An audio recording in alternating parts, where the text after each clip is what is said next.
by some miraculous notion, Ryan Poles deserved the contract extension, which I don't believe. Right. Don't believe at all. Yeah. Don't believe he deserved anything. Adam Schefter broke the news about Ryan Poles getting a contract extension, and we didn't get a chance to talk about it, so let's talk about it. He had 2 years remaining on his deal.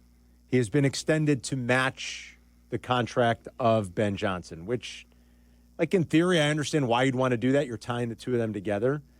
And if your owner is so committed to winning at any cost that, like, you don't ever see this as any kind of impediment to getting better, if you don't like the flow of things, if you don't like the trajectory of things, like, okay.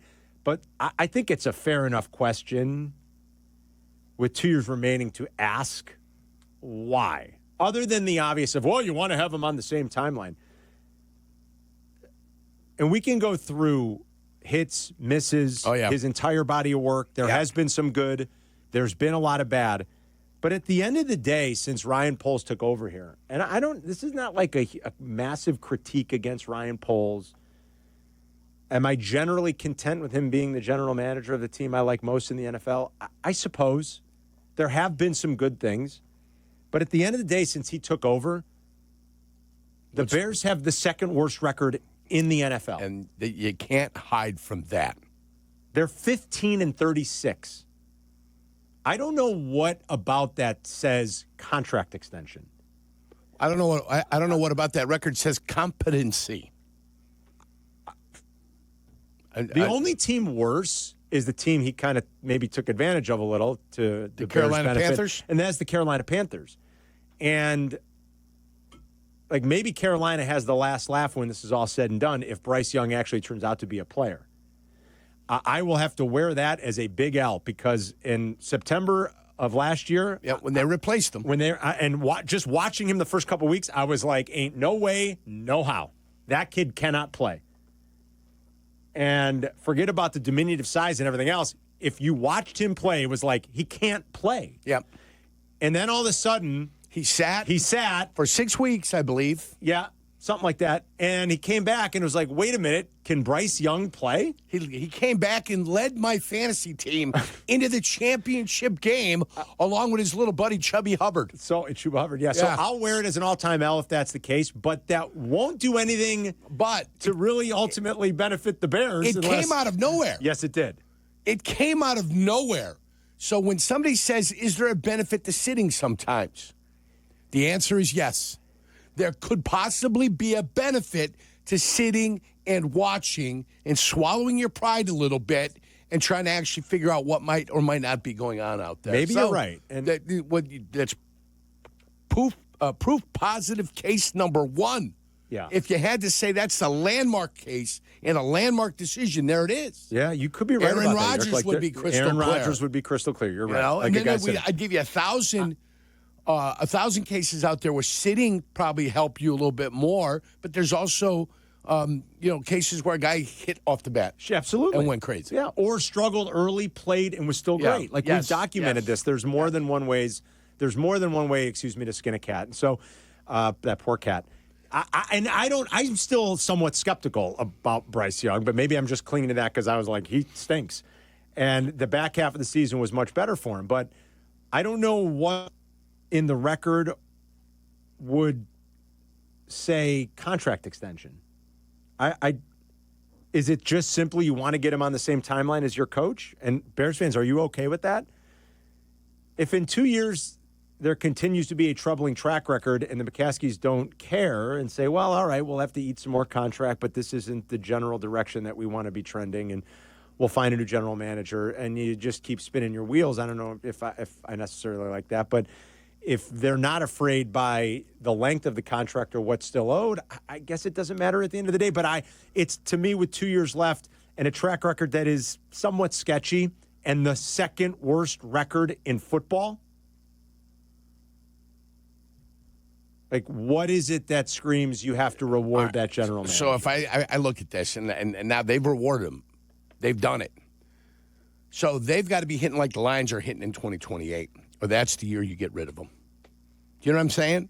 You've got to be hitting it the way the Lions are hitting. Went from whatever they went, they were bad to 9 victories. And then they were bad, and they took the vault, they took the jump, and now they're up there. Now they're up there. And they're up there. And their theoretical window probably has 2 years on it. Yes. Before decisions need to be made, business decisions. Guys got to get paid, and other guys got to go. And then how does that affect your team as you move forward? So they're in their championship window. And it's how long can they maintain that championship window team, that quality of team that they have. They're there. The Bears aren't there. But you're hoping the Bears are going to be that 9-win team that plays a lot better, and it looks like they're taking the next step with Ben Johnson. Now, that's where Ryan Poles is. Those are the expectations. Being mediocre for 3 years does not get you 2029. It does not give you that year. It might not give you 2028. No, I think you get 2028 because you should be in your theoretical window. Maybe you're right. Like starting next year, maybe 26, 27, 28. Like if this year is you build on the positive momentum you've had this offseason, hopefully you finally found the right coach and Caleb gets 28, better. You should be in the playoffs for the third straight year. Yeah, 2028. And I see what you're saying. Your third straight year in the playoffs. And Jurko's going on that timeline. Again, assuming this is kind of like the step forward year. I'll play the game with them. 26, 27, 28, you're in your window. For one reason or another, by some miraculous notion, Ryan Poles deserved the contract extension, which I don't believe. Right. Don't believe at all. Yeah. Don't believe he deserved anything. I just don't know why you don't play it out. But he's got it. But he got it now. But he's got it. So it doesn't make a difference. He has it. Yeah. This is his. You know how they have the thing, this is your life? Yeah. It's here. This is your life. And it's going to play out over the next 4 seasons before you ever get to 29 to find out whether Ryan Poles is going to be able to be the guy that leads this team further into the 30s. The 2030s. Who would have thought I'd ever say that? 2030s. We're getting close to the 2030s. I mean, we could play this out about, hits, misses. You could do this with all the general managers, and you're going to find a lot of misses. Even Ron Wolf had misses. Even for the very good ones. Yeah. Yeah, look. Philadelphia had a miss last year. Absolutely. They had a big whiff. Yes, they had a huge free agent miss. And they found a way to recover. They've had some draft misses. Like, as good as Howie Roseman is, they've had misses. Can show you the misses. Bryce Huff was a huge free agent miss. They've had some draft misses, believe it or not, as good as they've been. So, I mean, to go pick by pick, that seems like a grueling exercise and maybe one in futility that you don't want us to go through, and I understand that. Do I think he's done more than good? I think it's close. I was trying to assess that over the weekend. I think ultimately, as we sit here right now, the trade was good for them. Again, if Bryce Young turns out to be awesome, that would be odd, and especially the way his career started, and that would suck. But I think the trade has netted them a lot. I think there have been good picks. Kyler Gordon was an excellent pick. Jaquan Brisker was an excellent pick. I hope he stays healthy. Velus Jones was not. But again, we could do this all day. Darnell Wright was a pretty good pick. I think Jurko and I will forever think that they potentially made a mistake. Well, I'll give you even more credit because you were like, stop making silly excuses and draft Jalen Carter when he fell into your lap the second time. And I was always like, well, I kind of see what they're doing. They were a little afraid. I will really give you credit because he said, that's bad. You can't pass on him a second time. And they did. And it doesn't look good. I don't care what you think about Darnell Wright. It does not look good. Right. Because of how good Jalen Carter is. Of course. That's why. Of course. It's got nothing to do with you don't have a pass rush. Darnell Wright or anything. You don't have a pass rush. You don't have an interior pass rush. Yes, it looks bad. You don't have it. Yes. It looks bad. It's bad. It's terrible. It's awful. Because ultimately you're too conservative, and Ned Flanders didn't want any piece of them. Ned Flanders being George McCaskey in this situation. So I think generally, though, we could say he's probably done a little bit more than good. I'd be interested in how Bears fans view it. Do you agree with that, or do you think I'm wrong in that assessment? There have been some big free agent misses. There's been a couple of hits. He took a swing on some receivers that didn't work out, primarily Claypool. I remember thinking, I get why he's doing this, and it's not a bad move. It really blew up in their face. I mean, it really blew up in their face. And unfortunately, it doesn't matter what I think about it. Ryan Poles has to wear that one. But I understood some of the process that led him to that, and they took a chance. It just didn't work. So has there been more bad than good? 312-332-3776. I think our general sentiment is the same, though. It was a little surprising that you felt the need to extend him now with 2 years remaining. You've done it. I mean, Kevin Warren's got to like him. Yeah, so I think he likes him very much. That helps. Joe's on the north side. What's going on, Joe? Good afternoon, gentlemen. Afternoon. Is this a little bit of the hypocrisy of the media? You draft a franchise quarterback, but you have a lame duck coach. It's very easy to jump down the Bears' throat of doing everything wrong. We have the franchise quarterback. They went out and they got the best head coach available. Some people say could be the coach of the next decade.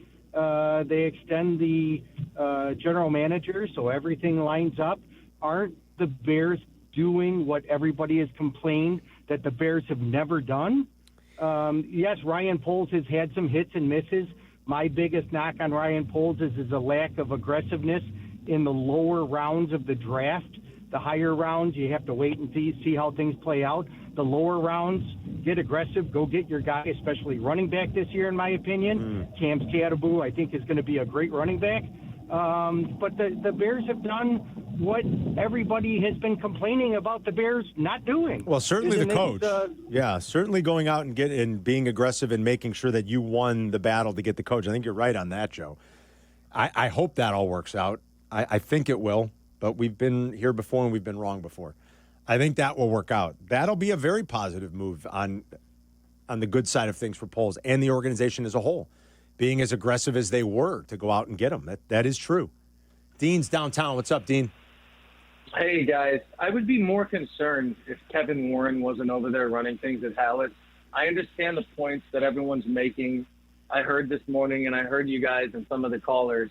But I think you're just getting worked up. People are getting worked up over nothing. I told Adam this is like the old Letterman bit. I believe it was, is this anything? Or was that what it was, Carm? I don't remember. I'm trying to remember. I don't know. I don't remember. It was either is this something or not. This is nothing. So the seat's warm. It was already warm. And I don't think it's that warm if you wrong, just signed him to a 3-year extension. I'm not sure how warm it is. I don't know. This is my point, though. If Kevin Warren's there, if things go terribly wrong, there will be a change, and it's not going to be Ben Johnson. So I just don't see. Right. I just don't see why this is a big. It doesn't go against the cap. That's the other thing. And that's Take what care, guys. I did, and I agree with you there, Dan. And I said that, like, if you've got an owner it doesn't matter, eating sunk cost or viewing it as, nope, didn't work, I'll pay it out, go get the right guy. I don't know if that's the McCaskies or not. Yeah, it doesn't count against the cap. That's very true. It's not a prohibitive decision the way a bad contract can hurt you, where you've got issues that affect your salary cap, dead money, things like that. That's true. I said that. And maybe the McCaskies have pivoted and shifted to that point. It doesn't matter. And, I'm just not sure what in the track record warrants a 3-year contract extension at this point. But if they don't let it disrupt how they do business going forward, if we don't see positive gains, then I suppose it is okay. Bears fans, your thoughts and feelings on it. What'd you think of the news? Seemed like an odd time. It was like a late Friday. It was almost like it felt like a news dump. It's a news dump. It's a news dumpy territory. When the White Sox are having their little thing, statue, everybody's kind of out there. Everybody's focusing on that. Friday in the summer, Mark Burley and all of a sudden. Everybody's out at their lake houses. It's a news dump. All of a sudden, you got a little news dump by the Bears. Oh, by the way, Ryan Paul's week extended to 2029. Yeah. Never mind, go away. We'll see you guys at the training camp. News dumpy.